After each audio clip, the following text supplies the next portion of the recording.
وأصولهم وفروعهم ومن ينتسب إليهم أجمعين.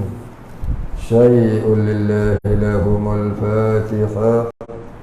أعوذ بالله من الشيطان الرجيم. بسم الله الرحمن الرحيم. الحمد لله رب العالمين الرحمن الرحيم مالك يوم الدين.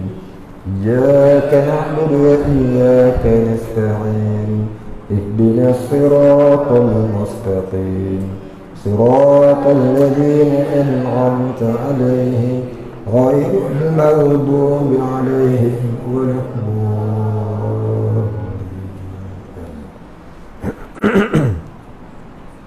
الحمد لله رب العالمين.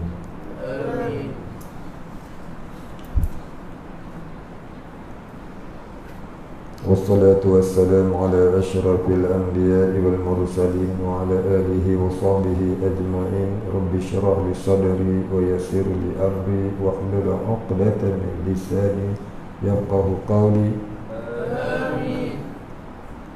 ولا علم لنا إلا ما علمتنا إنك أنت العليم الحكيم. رضينا بالله ربا وبالإسلام دينا وبمحمد نبيا ورسولا. اللهم اجعلنا من التوابين واجعلنا من المستغفرين واجعلنا من المتطهرين واجعلنا من الموحدين واجعلنا من المهتدين وجعلنا من المخلصين له الدين وجعلنا من العارفين وجعلنا من عبادك الصالحين وجعلنا من المتقين. اللهم أحينا بحياة العلماء وأمتنا بموت الشهداء. آمين يا رب العالمين. Kita sambung muka surat 11. أعوذ بالله من الشيطان الرجيم. بسم الله الرحمن الرحيم. قال المصنف والمؤلف رحمه الله تعالى ونفعنا به وبعلومه وبركاته آمين يا رب العالمين. قال المصنف, dan telah berkata Syekh Ahmad Syuhaimi di dalam kitabnya Al-Muhtadi bi Syarhil Hudhudi. Ini kitab tauhid.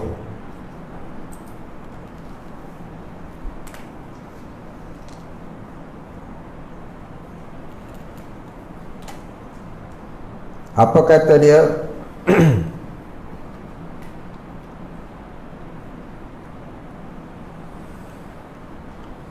Wal ittihadiyatu wal hululiyatu wal ittihadiyatu wal hululiyatu wa huma firqatani zahrata bizis sufiyati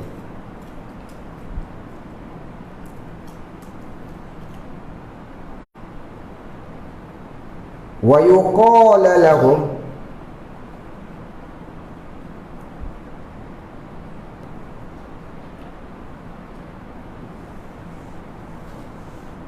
siapa berjamaah firqatani dua.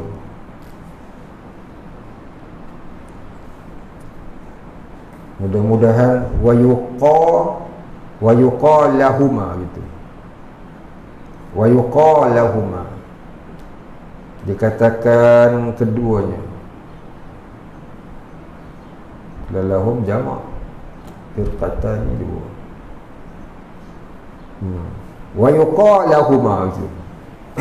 Jangan potong, buat kurungan.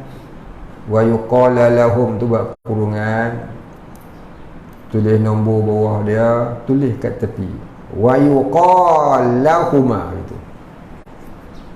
Wa yuqalahuma Al-mutasawwiyah, al-mutasawwifah, al-mutasawwifatu. Ada mim tu, alif lam mim ta sad waw fa ta marbutah. Alif lam mim ta sad waw fa ta marbutah. Al-mutasawwifatu, mutasawwifah, ahli tasawuf yang palsu. Titik situ. Wa yuqalahuma al-mutasawwifatu, maka dikatakan bagi keduanya orang yang berpahaman ittihadiyah dan hululiyah itu orang tasawuf yang palsu gitu. Baik, titik. Was-sufiyatu, dan bermula ahli tasawuf yang sebenar itu. Dia ada beza dalam istilah ilmu tasawuf ni. Orang sufi itu disebut sufiyah, itu orang sufi. Kalau tasawuf yang palsu, mutasawwifah, mutasawwifah, jamaknya mutasawwifin. Itu namanya ahli tasawuf yang palsu.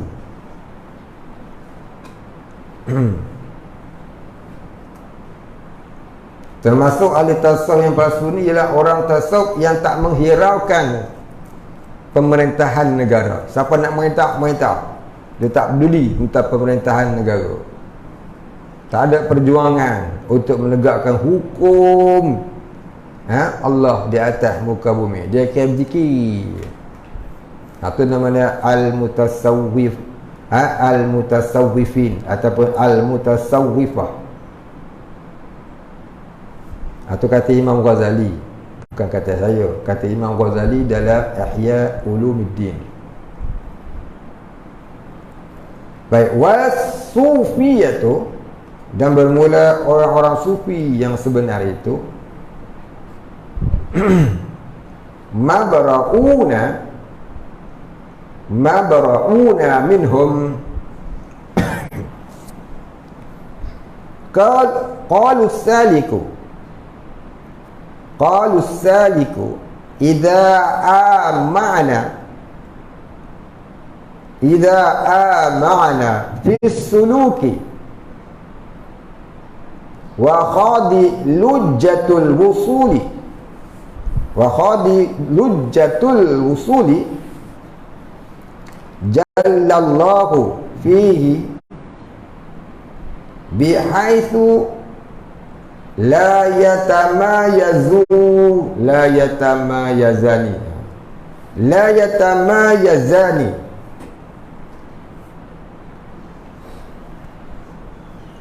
yatamayazani au ittihadiyati ay sara aina abdihi, la yatamayazani au ittihadiyati ay sara aina abdihi bihaitsu la isnainiyati ataupun boleh baca lasnainiyati.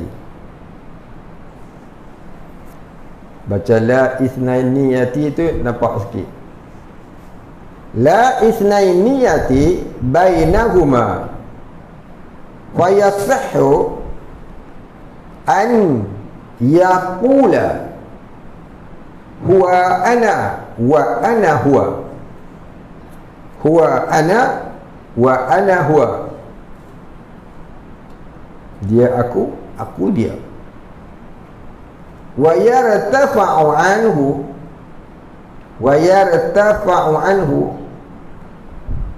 al-amru wan nahya. Wa yartafa'u anhu al-amru wan nahya wa yuzharu minhu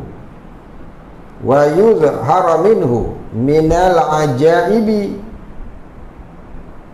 ma la yatasawwaru minal bashari wa hum kuffarun ijma'an. Semuanya itu kafir belaka dengan ijma' ulama. Baik, dia kata apa?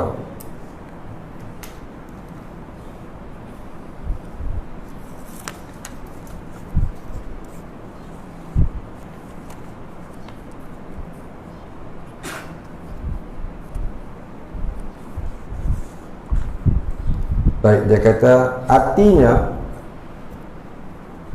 dan ittihadiyah dan hululiyah, bermula keduanya itu, iaitu ittihadiyah dan hululiyah. Ya, ittihadiyah iaitu fahaman ataupun ideologi ittihadiyah, dan fahaman ataupun ideologi hululiyah. Kalau orang Melayu panggil fahaman, tapi orang ni dia dah panggil ideologi. Ideologi, fahaman, fikrah, satu lah maknanya.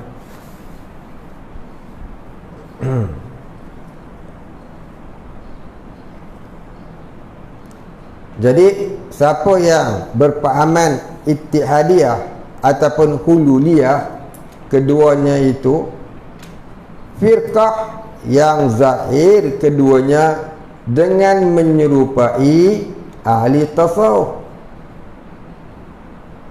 Dikatakan bagi mereka itu mutasawwifah. Dikatakan bagi mereka itu mutasawwifah. Artinya orang yang mengaku dirinya ahli tasawuf, titik. Kita ni tak boleh mengaku diri kita ni orang tasawuf, apatah lagi menterdarah 3-4 kali sehari. Orang tasawuf ni dia makan sehari sekali ya. Bila? Masa buka puasa. Hari-hari puasa tu pun nama orang tasawuf. Kita ni tak nama orang tasawuf, tak nama sufi. Nama apa kita ni? Kita ni ahlul ghaflah. Kita ni orang-orang yang lalai, ahlul asi, ahli maksiat, ahli dunia. Inilah kita.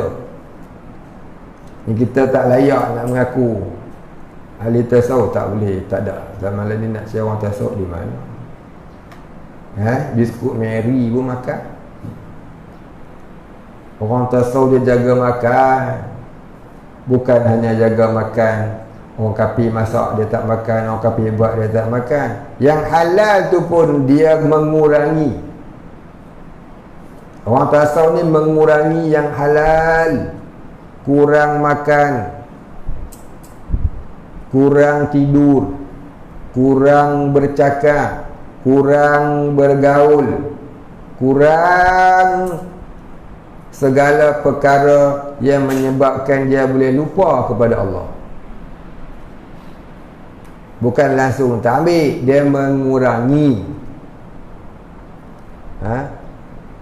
Mana boleh tak ambil baju dunia juga. Kena pakai baju. Oh, dunia baju tak usah pakai, jadi monyet. Tapi orang tasawuf tu taklah. Macam kita hari ni nak cari orang tasawuf di mana? Kita ni orang apa? Orang yang pendosa. Kita ni orang yang kelalaian. Kita ni orang yang ghaflah namanya. Ghafilun, ahlul ghafilin kita ni. Orang-orang yang lalai. Jadi kita kena menyedari kita ni dah tahu orang yang lalai. Ya, banyak-banyakkanlah ya bertaubat kepada Allah. Banyakkanlah bertaubat kepada Allah. Taubat, menuntut ilmu, bertaubat, berselawat. Malam saya tersilap sebut lah, hujung kuliah saya semalam. Saya balik ke toilet semalam, saya tersilap sebut. Nak betul balik yang semalam. Dulu ingat semalam saya kata, siapa yang tak ada otorita, maka beramallah dengan selawat darajat. Ingat? Tak ingat? Berapa kali? 10,000 kali. Ingat dulu. Jadi barang siapa yang berselawat sehari 10,000 kali, mudah-mudahan Allah Ta'ala akan membukakan di dalam hatinya pintu-pintu ma'rifah.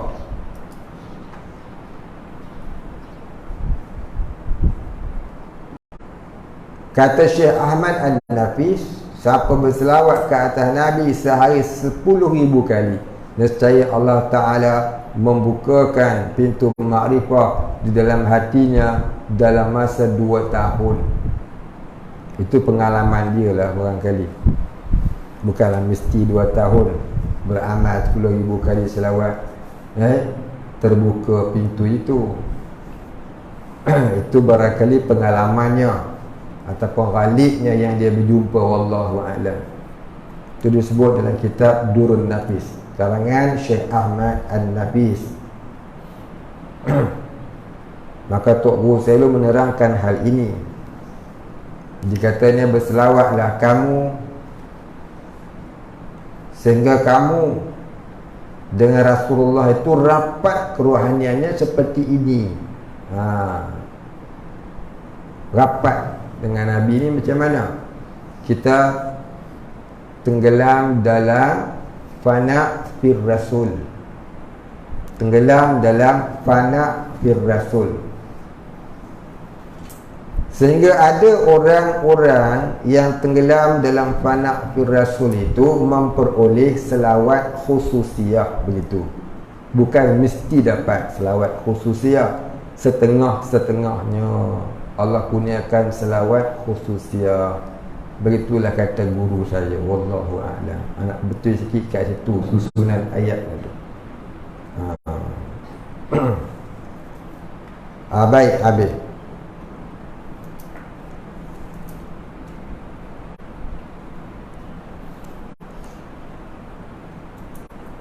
Kita sambung tadi ya.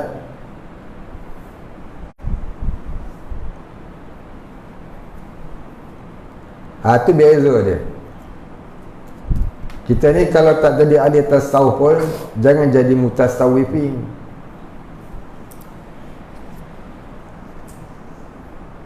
Jadi ahlul ghafilin tahan lagi. Orang lalai.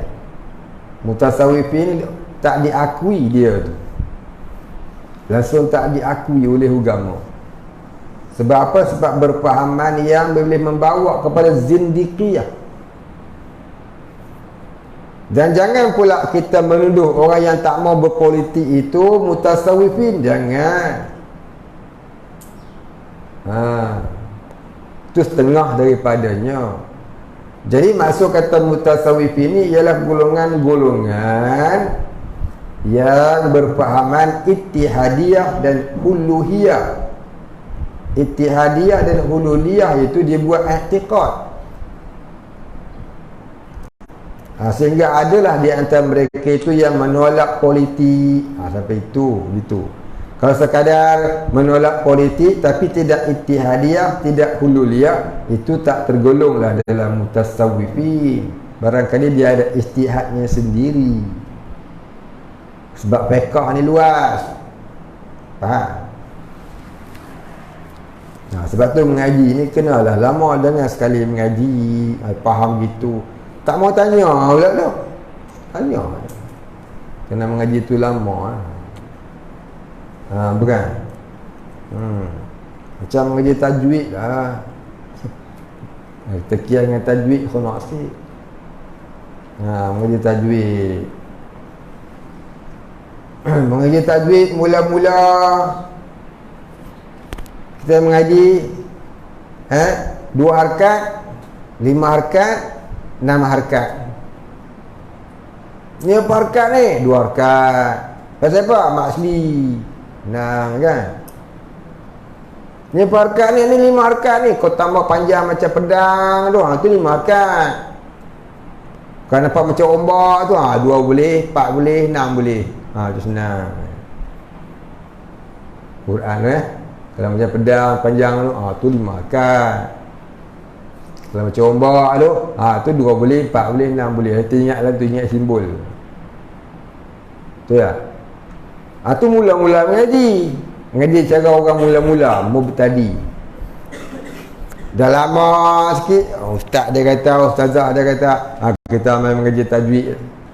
Mengaji tajwid biar betul sikit. Baru dia khabar. Apa dia? Yang panjang lagu tu namanya mad wajib muttasil. Berapa harkat? 5 harkat. Kalau macam pedang, macam ombak tu dia panggil mad jaiz munfasil. Boleh baca 2, boleh baca 4, boleh baca 6. Ada lagi panjang. Ada mad lazim harfi musaqqal. Ada mad lazim kalimi musaqqal. Kan? Ada mukhaffif musaqqal. Dah. Ngaji tu dia. Ada 14 jenis mad dalam tajwid.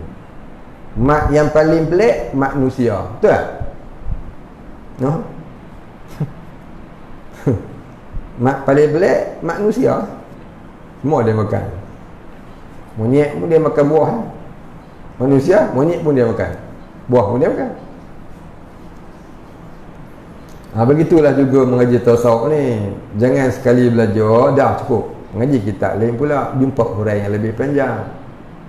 Dia tak senang kita nak menuduh orang susah. Jadi mengaji ni memanglah kena panjang masa, kena tulus zaman. Syarat mengaji ni kena tulus zaman, panjang masa. Kadang-kadang kitab tu dia hurai begitu saja. Contohnya kitab lain pula nak hurai panjang lagi. Tu dalam kitab-kitab fiqh dia kata, dan carilah dan tuntutlah dalam kitab yang panjang-panjang. Belajarlah dalam kitab yang mutawwalat, kitab yang panjang-panjang huraian dia. Orang mengaji kitab Hidayatus Subyan, nipih kitab dia. Kan? Yang mengaji Matla'ul Badrin tebal sikit. Yang mengaji Kifayatul Muhtadi lagi panjang. Dia mengaji Bajuri panjang lagi. Dia mengaji Fathul Wahab, 2 jilid panjang tu.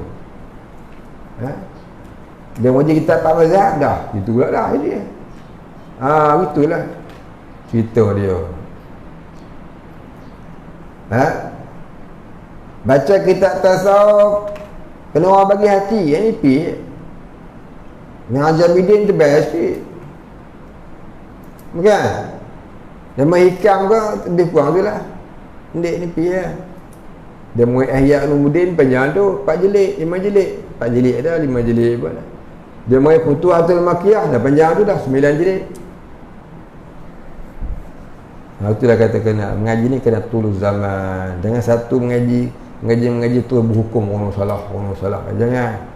Jangan belajar mulut tu menyalahkan orang. Melainkan orang tu betul-betul salah tu lepas. Kita nampak satu orang agama mengamalkan ilmu yang tak macam kita mengaji. Kita tengok orang agama mengamalkan satu amalan yang tak macam kita mengaji. Jangan terus kita kata dia salah. Ingat tu sipil. Barangkali itu yang dia belajar dalam kitab yang dia pelajari. Faham tak? Jangan terus kata salah. Pak Imam apa pakai seluar pendek bercakui depan rumah. Aurat laki-laki pusat sampai lutut. Dia pakai seluar pendek pusat sampai ke paha. Jangan terus kata dia salah. Barangkali dia mazhab Maliki. Barangkali dia ahli 4 mazhab. Dia beramal dengan mazhab Malik. Mazhab Malik ni pusat sampai separuh paha je. Mazhab Syafi'i pusat sampai lutut. Orang lelaki-lelaki bila duduk seorangan, tak ada orang, kalau dia keluar rumah, lihat pada keadaan. Kalau rumah tu memang jauh pada rumah orang, dia seorang kat rumah tu dengan anak beranak dia, tu boleh aja nak pakai mazhab Maliki, seorang dia. Pasal apa? Tak jadi tuhmah pada orang mazhab Syafi'i. Kalau kawasan rumah dia tu ada orang perempuan, dia keluar masuk naik motor pakai baju kelawar dia pun tak boleh jadi keluar main. Dia kenalah pakai tutup aurat, pakai bajunya dan sebagainya. Kalau situ laki semua, macam kita sini kan, laki semua, perempuan duduk dalam zing, dia tak boleh keluar. Dia keluar sekali tak pakai baju tak apa. Dia zon tak ada perempuan, dia ajnabi di situ. Dia tengok keadaan dia, jangan kata dia baju tak pakai, pakai spender tu mazhab Superman. Baik. Dikata orang bagi mereka itu mutasawwifah, artinya orang yang mengaku dirinya ahli tasawuf dan melaku akan dirinya seperti kelakuan ahli tasawuf. Mana dia beramal macam orang tasawuf, dengan jubahnya, sorban, jalan menunduknya, tapi pahaman dalam hatinya tu huluhiyah, hululiyah ataupun ittihadiyah, ataupun kedua-duanya sekali, maka tu sesat. Faham? Jadi maknanya orang macam ini sudah ada sejak dahulu. Dalam kitab Sirul Asrar karangan Syekh Abdul Qadir Jailani, dia kata orang tasawuf yang mutasawwifah ni ada 12 golongan. Ada 12 golongan. Nanti kita baca kitab Sirul Asrar karangan Syekh Abdul Qadir Jailani rahimahullah ta'ala. Dia kata ada 12 golongan orang tasawuf yang sesat, tasawuf yang mutasawwifi. Baik, padahal bermula ahli tasawuf yang sebenarnya, baca dengan tasawuf, bukan tasawuf cakap Melayu, tasawufun, ta bagi atas, sa bagi atas, waw tu syaddah dhammah, ada satu bagi depan, fa tu dua di depan, dhammatain. Bermula ahli tasawuf yang sebenarnya, iaitu menjauh oleh mereka itu daripada mereka itu, gitu. Bermula ahli tasawuf yang sebenarnya, iaitu menjauh oleh mereka itu daripada mereka itu, titik. Mana kata ahli tasawuf yang sebenarnya tidak seperti golongan orang-orang yang ittihadiyah dan hululiyah. Tidak seperti orang yang mutasawwif, tidak seperti orang yang mutasawwifah. Baik, titik. Telah berkata mereka itu, bermula orang yang salik, telah berkata mereka itu golongan yang mutasawwifah. Telah berkata mereka itu golongan mutasawwifah yang sesatnya. Bermula orang yang salik, yakni bermula orang yang berjalan kepada Allah itu, yang beribadah untuk mengenal Allah itu. Ini faham orang yang sesatnya. Apabila bersungguh-sungguh ia pada ibadatnya dan masuklah ia ke dalam laut usul kepada Allah Ta'ala, nescaya menempati Allah Ta'ala di dalamnya dengan sekira-kira tiadalah berbezalah keduanya itu, atau jadi bersatulah ia dengan dia. Artinya jadilah ia dengan ain hambanya, maknanya dia dengan Allah tu jadi bersatu. Tu kata ittihadiyah. Ittihadiyah tu jadi bersatu dirinya dan Allah. Hululiyah maknanya jadi bersebati. Hululiyah ni maknanya penjelmaan Allah. Allah menjelma. Alam ni jelmaan Tuhan yang terakhir. Itu i'tiqad orang-orang hululiyah. Nah, Ittihadiyah ni maksudnya apa? Dulu kita dah terang kan. Ittihadiyah ni ialah golongan yang beriktikad dirinya dan Allah itu bersatu. Hululiyah ni Allah menjelma dalam jasad seseorang. Tu hululiyah. Macam pahaman Abdullah bin Sabah Syiah sesat tu, dia kata Sayyidina Ali tu jelmaan Allah. Alam ini adalah jelmaan Allah yang terakhir. Ini semuanya faham hululiyah yang sesat. Itu nama mutasawwifin tu.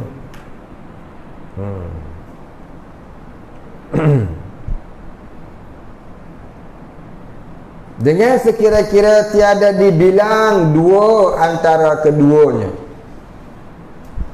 Titik situ. Dengan sekira-kira tiada dibilang dua antara keduanya. Maknanya bunyi macam dua, tapi hakikatnya satu jua. Ittihadiyah dan hululiyah ni nampak macam dua, tapi keadaan satu lah. Allah bersatu, Allah menjelma jadi satu, Allah bersatu jadi satu. Itu kata sekira-kira tiada dibilang dua antara keduanya tu. Titik. Maka sah berkata ia, iaitu aku artinya Allah itu, dan aku ini ia. Allah itu aku ini Allah. Itu maksud dia. Ya, huwa ana wa ana huwa tadi. Dia aku Allah. Allah itu aku itu Allah. Ini golongan sesat ni. Dia mengaku dia dan Allah bersatu. Dia mengaku Allah menjelma dalam dirinya. Dia mengaku dia dan Allah bersatu, tu ittihadiyah. Dia mengaku Allah menjelma dalam dirinya, itu hululiyah. Faham? Siapa yang mengaku lagu tu, kalau hampa duk jumpa besok ni lah, itu golongan mutasawwifin, golongan zindiqiyah, kafir zindiq, wal-iyazubillah. Itu golongan musyrik, zindiq. Dulu saya dah jumpa sekali Kedah tu. Dia kata Nurullah dengan Nur Muhammad tu serupa. Ni geng-geng sini ni. Mana boleh nak beza lah. Nurullah dengan Muhammad serupa. Ya Allah.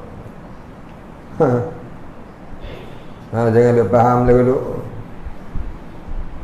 Tu fahaman. Jaga ya. Wahdatul wujud ni bukan fahaman. Wahdatul wujud ni bukan ideologi. Wahdatul wujud ni bukan teori. Wahdatul wujud ni hal perasaan orang-orang yang sampai darjah musyahadah. Hal dia apa hal? Itu keadaan hatinya yang apabila dia tengok apa pun dia ingat Allah. Dia buat apa pun dia ingat Allah. Dia fikir apa pun dia ingat Allah. Perbuatannya, perkataannya, hatinya, semua dia dalam apa keadaan dia ingat Allah. Itu namanya wahdatul wujud. Wahdatul wujud ni beri ke maqam, bukan darjah, tapi dia satu hal. Faham ya? Wahdatul wujud dia bukan maqam. Wahdatul wujud adalah hal, keadaan hatinya yang sentiasa ingat Allah. Tak kala dia berjalan, berdiri, berbaring, tidur telefon. Dia bercakap, dia bergerak, dia berfikir, hatinya ingat sesuatu, dia tak nak lupa dengan Allah. Hatinya tu kata wahdatul wujud. Yang sesat ni, wahdatul wujud sesat ni, dia beriktikad dia dan Allah tu bersatu. Sebenarnya hati dia tu tak boleh lupa dengan Allah, tu yang sebenarnya. Tapi yang sesat dia iktikad dia dan Allah tu bersatu. Dah jadi macam Hindu, dah jadi macam Kristian. Kristian lagu tu. Apa ajaran Kristian? Ni, dengar ni. Satu ketika Allah Ta'ala jadikan Nabi Adam. Kemudian Allah, sebab Nabi Adam ni buat dosa, Allah pun turunkan Nabi Adam ke bumi sebagai denda dia. Kemudian anak cucu Nabi Adam ni dia duduk di bumi, dia semakin jahat, lebih jahat pada Nabi Adam. Ni pahaman orang Kristian ni, jahat tu. Akhirnya anak cucu Nabi Adam ni dibuat kerosakan di muka bumi, mencuri, membunuh lah, macam-macam lah. Akhirnya Allah Ta'ala rasa dirinya bersalah. Dia kata Allah Ta'ala rasa dirinya bersalah sebab menjadikan Adam. Sampailah ke zaman Nabi Isa. Maka belum lahir Nabi Isa, Allah nak menebus kesalahan dirinya. Lalu Allah menjelmakan dirinya menjadi Maryam. Jadilah Tuhan Ibu. Kemudian Allah menjelmakan dirinya menjadi Isa. Sampailah mati Maryam. Lalu apa? Matilah Tuhan Ibu dan Tuhan Bapa, tinggal Tuhan Anak. Siapa dia? Tuhan Anak? Isa itulah. Mula-mula Allah jelmakan dirinya jadi Maryam. Jadi Tuhan Bapa dah habis. Siapa dia? Allah tadi. Tinggal Tuhan Ibu Maryam. Kemudian satu ketika mati Maryam, maka matilah Tuhan Bapa dan Tuhan Ibu. Godfather dan Godmother dah mati. Tinggal Tuhan Anak. Siapa? Son of God. Siapa dia? Isa. Dia orang panggil Jesus. Ataupun asal sebenarnya namanya Kristus. Itu kita ceritakan. Akhirnya dia ditangkap dan disalib, mati. Maka matilah semua Tuhan. Tuhan Bapa mati, Tuhan Ibu mati, Tuhan Anak pun mati. Maka semua tiga-tiga itu jelmaan Tuhan. Asalnya Allah ni tidak ada, Allah Ta'ala ni tidak ada, dia bukan macam manusia. Dia jelma dirinya jadi Maryam. Maka yang asal tu Tuhan Bapa, Maryam tu Tuhan Ibu. Akhirnya tiga-tiga mati. Sebab tu orang Kristian ni nak bertaubat pergi jumpa padri. Pasal apa? Padri tu wakil Tuhan. Inilah pahaman ittihadiyah uluhiyah. Faham tak? Ni yang kata zindik. Tapi orang tasawuf yang sebenar, dia bukanlah dia tidak begitu. Yang orang Wahabi menuduh orang Sufi ni golongan hululiyah, golongan ittihadiyah. Sampai dia mengkafirkan Ibnu Arabi, mengkafirkan Imam Ghazali. Siapa saja yang mendukung faham wahdatul wujud, dia kata sesat. Jaga, jangan. Hang kena faham, wahdatul wujud ni ada dua. Satu wahdatul wujud mulhid, faham wahdatul wujud yang sesat. Atau kata wahdatul wujud mulhid. Satu lagi wahdatul wujud yang muwahhid, wahdatul wujud yang bertauhid. Siapa? Orang yang sampai darjah musyahadah, yang sentiasa ingat Allah dengan sama ada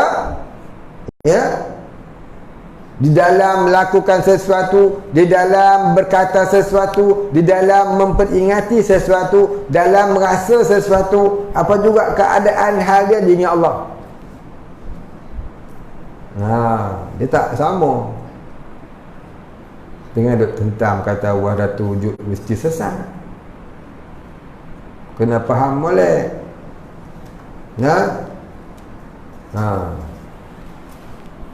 Jadi pejabat agama Negeri Sembilan ni ada juga dia kata faham wahdatul wujud sesat. Betul, faham wahdatul wujud tu sesat. Siapa pun kata sesat. Jadi maksudkan dengan wahdatul wujud, muwahhid itu, yang wahdatul wujud bertauhid itu, dia bukan faham, dia musyahadah, bukan fahaman, bukan fikrah, tapi musyahadah, bukan i'tiqadiyah. I'tiqad sesat, musyahadah tak sama dengan i'tiqad. Ilmu musyahadah dibuat i'tiqad jadi sesat. Faham ya? Tu sipir dia. Jadi orang wahdatul wujud yang sesat ni sebab dia i'tiqad, dari satu fahaman. Tapi orang wahdatul wujud yang muwahhid, dia bukan fahaman, dia rasaan di mata hati. Apa rasa dia? Apa dia buat, dia ingat Allah. Apa dia fikir, dia ingat Allah. Apa dia cakap, dia buat Allah. Dia ingat Allah tu dalam duduk, dalam berdiri, dalam berjalan, dalam berbaring, dan apa dua hal keadaannya.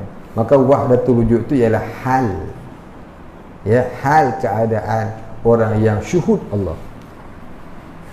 Baik, ini darjah wali Allah, bukan orang macam kita. Orang macam kita tak dapat dalam benda ni. Ya, saya ni pun cakap photostat yang tok guru saya cakap. Makan banyak, tidur banyak, gebang banyak, merang banyak, jadi wali apa? Jangan mengaku jadi wali dan jangan menuduh-nuduh orang itu wali, orang ini wali. Pegang sipir ini. Ya. Satu lagi, kalau kita beramal jadi, buat itu jadi, doa jadi, dapat. Jangan perasan kata diri itu mulia, dimuliakan Allah. Jangan perasan kita tu dah ada karamah. Jangan. Hati-hati, takut kelebihan yang dapat itu hanyalah innama nahnu fitnatun. Sesungguhnya kami hanyalah ujian. Kalau kamu kalah dengan ujian, takut jadi istidraj. Taubat dari istidraj. Orang sufi dia tak mau kelebihan-kelebihan yang lagu tu, takut jadi tertipu daya. Inna dunya mata'ul ghurur tadi. Faham tak? Orang sufi dia nak dua saja, keampunan dan keredaan Allah, sampai dia syuhud Allah. Ni kita beramal nak dapat jadi terbang, kita beramal nak jadi apa? Halimunan. Kita beramal nak jadi kaya, itu bukanlah, itu berlawanan. Amal ni untuk jadi kaya, amal ni untuk jadi kebaik, amal ni untuk ni tu. Dalam masa sama nak jadi wali juga. Ni semua yang tipu daya. Tipu daya. Orang tasawuf dia tak amal apa pun, melainkan dia amal tu untuk mendapat mencari keampunan dan keredaan Allah. Kalau dapat kelebihan pun dia taubat, takut istidraj. Jaga itu. Kita ni pergi cari, jumpa Tok Guru minta amalan nak jadi kaya, jumpa Tok Guru minta amalan nak jadi kebaik, jumpa Tok Guru minta amalan bagi kedai laku. Baik ya. Takut jadi amalan tu gharar. Gharar tu gharar, tipu daya. Yang ni yang kena bimbingan keruhanian. Ngaji saja tak jadi. Ngaji saja, kau mengajilah kitab berlori-lori pun, tidak ada bimbingan rohaniah dari mursyid, ya, ilmu tadi tu jadi hampir je lah. Cuma selamatlah kalau dia beramal dengan ilmu dia lebih-lebih kurang, tak jadi kapi. Itu ialah mudah-mudahan. Jadi kita kena kok kenapa kena ilmu dululah. Kena ilmu dulu. Nanti jangan pula kata kalau mengaji tak beramal, betul saya mengaji. Bukan lagu tu. Mengaji dululah. Sebab ilmu tu nur. Ibaratnya kita sediakan torchlight lah. Walaupun tak guna lagi, satu hari kita akan guna.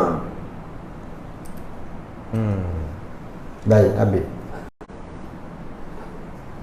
Jadi orang yang sesat ni dia kata apa? Allah itu aku ini Allah. Terbitlah ungkapan la fi anal haq la fi jubbati illa al haq. Akulah Tuhan, tak ada dalam jubah aku melainkan Tuhan, kata Abu Mansur Al-Hallaj. Maka dia ditentanglah oleh orang-orang yang menolak tasawuf ni. Dia kata itu adalah cerita-cerita rekaan orang-orang tasawuf untuk melakukan ilmu mereka, untuk melakukan ajaran mereka, untuk mencari pengaruh orang, sokong mereka. Masya Allah, jahat sungguh orang-orang ini. Jadi jaga molek. Tak kala dia berkata ma fi jubbati illal haq, tidak aku dapati dalam jubah aku melainkan Tuhan. Lalu dia pun kata anal haq, akulah Tuhan. Maksudnya tu gini, kena takwil perkataan itu. Apa takwilnya? Perkataan tu disebut tak kala dia sedang mabuk dengan Allah, maka ditakwilkan amal perkataan itu begini: la fi jubbati illa al-haq, tidak ada dalam jubahku melainkan Allah. Maknanya tidak aku lihat di dalam jubah aku melainkan aku ingat Allah. Maknanya tak aku lihat kepada diriku melainkan aku ingat Allah. Unzur ila nafsika, dia kata, lihatlah pada dirimu. Lalu dia lihat pada diri dia, maka tak dia lihat diri dia melainkan dia ingat Allah. Dia tengok apa pun dia ingat Allah. Gitu maksudnya. Bukan dia tengok diri dia tu Tuhan. Dia tengok diri dia ingat Allah. Dia tengok alam, dia ingat Allah. Maka keluarlah perkataan yang tahallaj. Apa tahallaj? Latahan, dia terlatah. Bukan dia sengaja nak cakap, tapi dia terlatah. Macam kita lah, picuan ketiak kawan tu, apa tak sebut habis langkain kawan tu. Bukan dia sengaja nak cakap, dia terlatah dengan kejutan cuit tadi ni. Begitulah, dia terlatah dengan kejutan tajalli Allah dalam hati yang tiba-tiba datang. Pak anal haq. Padahal aku Tuhan, dia kata anal haq. Maksudnya apa dia?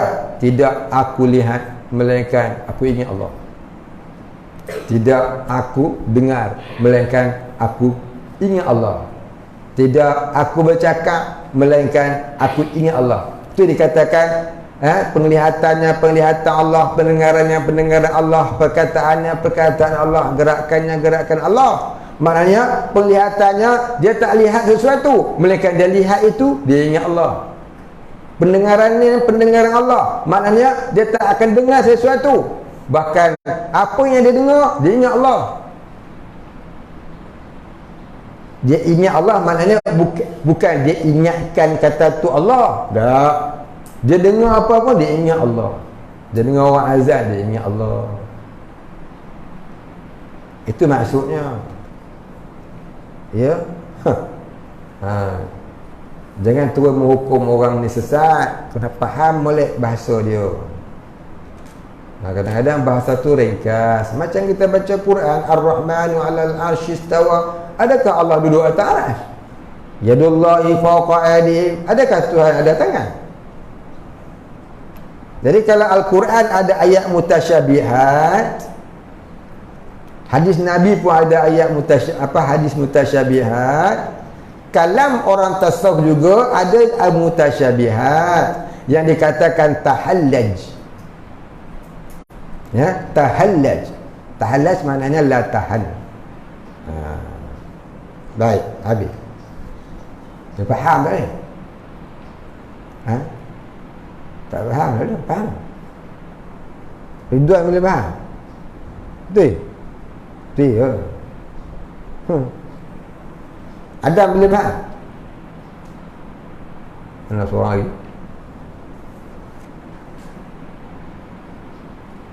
Syahid boleh faham Syahid?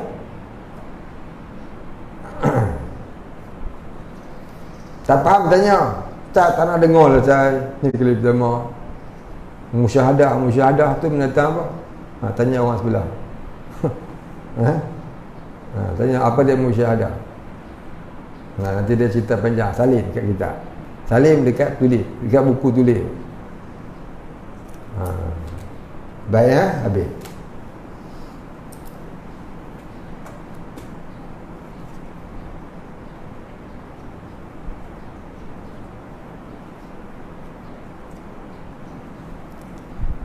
Dan terangkatlah daripadanya suruhan dan tegah. Maknanya barang siapa yang sampai ke darjah itu, kata dia, terangkatlah hukum syarak padanya daripada amar dan ma'ruf. Suruhan, amar ma'ruf, nahi munkar. Suruhan maknanya amar ma'ruf, dan tegah ini nahi munkar. Masa tu dia tak apalah mayang dia. Mayang pun tak apa, tak semayang pun tak apa, puasa tak apa, tak puasa pun tak apa. Pasal apa? Dah sampai pada Tuhan, dah jadi hulul dah, dah jadi ittihad dah. Maka katanya siapa yang sampai ke hadrat ilahi begitu, maka terangkatlah daripada suruh dan tegah, yakni terangkatlah padanya hukum syarak. Tak payah semayang ke dah. Itu yang tak semayang. Nabi pun semayang, dia pula tak semayang. Inilah kata sesat. Jadi kalau orang dulu-dulu ni, dia ada cakap begini, siapa-siapa yang sampai darjah wali Allah, maka dia tak payah semayang. Maksud kata tak payah semayang tu bukan tak perlu semayang. Tidak ada kepayahan di dalam menunaikan solat, sebab dia dah seronok solat tu. Yang kita ada di payah pasal kita semayang tak seronok. Nak bangkit cukup seksa, bom tak nak bangun, contohnya. Tapi bagi dia dah jadi mudah. Maka mudah tu dikatakan tak payah, bukan tak perlu. Maknanya mudah. Faham boleh? Dan zahirlah daripadanya beberapa karamah yang ajaib-ajaib. Apa ada karamah? Kemuliaan yang Allah Ta'ala kurniakan kepada dirinya, yang ajaib-ajaib oleh barang yang tiada tasawur datangnya daripada manusia. Mana tak terupa, tak sepikir orang. Boleh dia jadi begitu. Pasal apa? Karamah-karamah yang terzahir pada dirinya itu. Di akhir zaman ni, dalam kitab Anwarul Qudsiyah karangan Abdul Wahab Sya'rani, seorang ulama besar, dia kata di akhir zaman Allah Ta'ala tidak menzahirkan karamah pada wali-walinya, kerana kalau dizahirkan karamah, nescaya manusia sujud bertuhankan ia. Nescaya manusia bertuhankan dia. Kalau dulu ni kita selalu dengar, bukan selalu dengar, kita baca dalam kitab Tazkiratul Awliya, wali-wali Allah dulu ni, Masya Allah ya, karamah dia zahir. Macam kisah Wali Songo, ya, kisah Wali Songo, dia tunjuk dekat buah salak. Bukan, dia tunjuk dekat buah apa orang panggil, macam buah sagu. Orang ni penyangak ni nak Sunan Kalijogo, bukan Sunan Kalijogo, Sunan Kalijogo, Sunan Kalijogo ke siapa, tak ingat cerita. Dia nak menyambung seorang wali ni. Wali ni wali Sunan Ampel kalau tak salah, ke Sunan Bonang. Dia nak pergi sambung Sunan ni, Sunan wali ni. Dia kata, aku bukan ada apa, kalau kau nak harta, kau ambil tu. Dia tunjuk dekat buah sagu, jadi emas. Dia tunjuk jadi emas. Tak jadi yang menyambung dia, langsung jadi anak murid kau tu. Itu dia kisah karamah orang dulu-dulu ni. Dia jelas. Ini kisah berapa tahun dah. Wali Songo ni cerita dia lebih kurang 600 hingga 700 tahun yang lalu. Itu kisah Wali Songo ni lebih kurang 600 tahun yang lalu. Tak sampai kot yang 500 itu. Baik.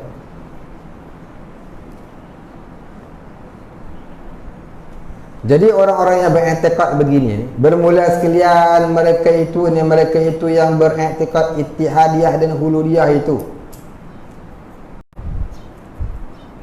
iaitu beberapa kafir dengan ijma' sekalian ulama, wal-iyazubillah, kafir mereka ini. Ya, sebab beriktikad ya Allah bersatu dengan makhluk, Allah menjelma dalam diri makhluk, wal-iyazubillah min zalik. Baik, kita berhenti situ. Sebab tu kita kena ngaji tasawuf ni. Sebab apa? Yang pertama, sebab nak menolak ahli tasawuf yang sesat, yang beramal bukan nak cari Allah, nak cari kelebihan.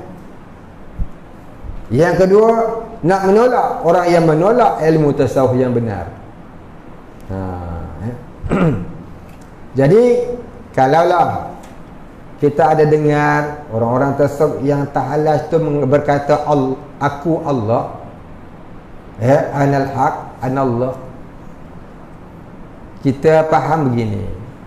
Satu lagi kata ulama, seperti kita baca Quran lah, bukan mereka mengaku mereka itu Allah, tapi mereka membaca firman Allah. Macam kita baca Quran lah. Dalam Quran ada satu ayat, la ilaha illa ana.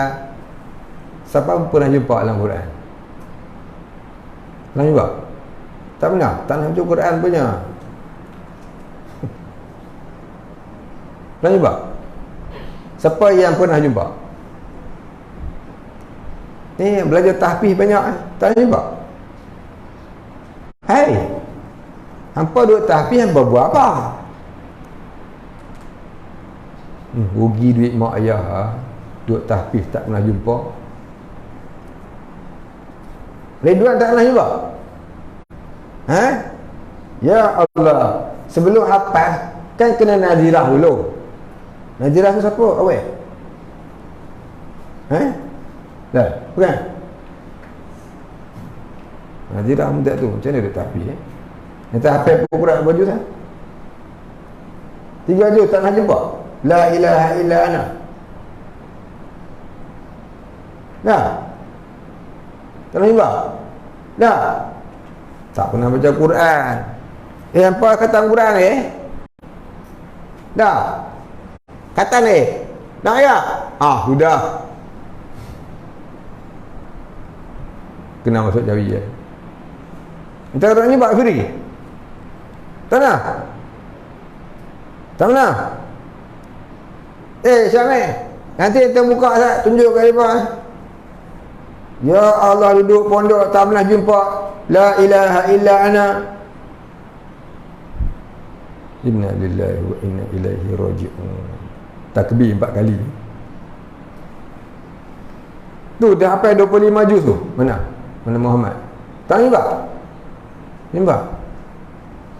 Hafal Quran ada 25 juz, tapi tak pernah jumpa.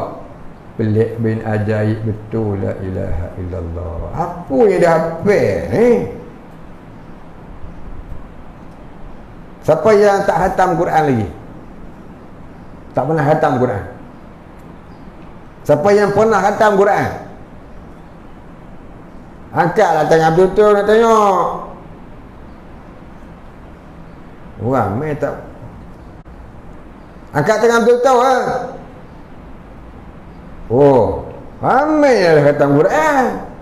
2 orang yang tak khatam. Khatam lah, khatam. Dah khatam nak 3 orang lah. Dah khatam Quran lah. Berapa kali dah khatam? Entah berapa kali khatam dah ni Firdaus? 10? 12? 2 kali 2 kali khatam tak nak jumpa. Ya Allah. Ni khatam Quran lah, tak nak jumpa.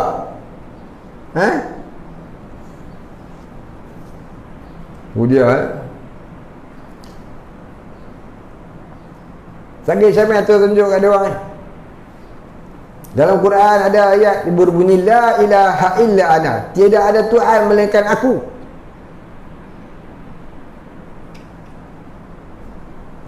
tidak ada Tuhan melainkan aku. Baik, kita baca Quran, kita membacalah la ilaha illa ana, maksudnya tidak ada Tuhan melainkan aku. Adakah kita kata kita tu Tuhan? Tak kala kita membaca firman Allah la ilaha illa ana, dah. Habis itu kita membacakan firman Tuhan. Kita membacakan firman Tuhan. Begitulah kata setengah ahli sufi yang menjawab akan persoalan. Ada orang sufi yang terlatah menyebut anallah. Dia membacakan firman Tuhan, bukan dia mengaku dia Tuhan. Begitu, wallahu a'lam. InsyaAllah kita sambung. Kemudian katanya, dan lagi katanya, wal hululiyati. Wallahu a'lam. Al-Fatihah. A'udzu billahi minasyaitonir rajim. Bismillahirrahmanirrahim. Alhamdulillahi rabbil alamin. Ar-Rahmanir Rahim. Maliki yaumiddin. Iyyaka na'budu wa iyyaka nasta'in. Ihdinas siratal mustaqim. صراط الذين أنعمت عليهم غير المغضوب عليهم ولا الضالين.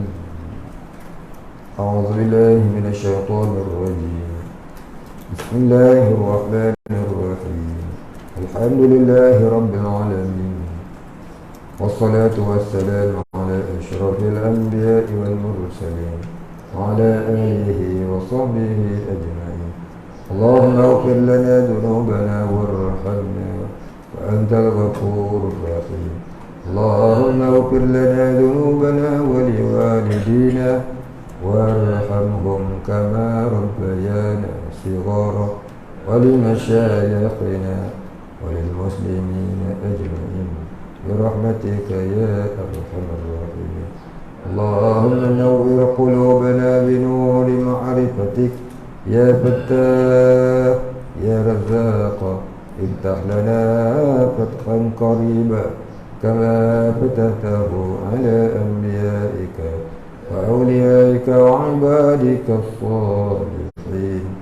صلى الله على سيدنا محمد وعلى آله وصحبه أجمعين. سبحان ربك رب العزة عما يصفون وسلام على المرسلين والحمد لله رب العالمين. تقبل الله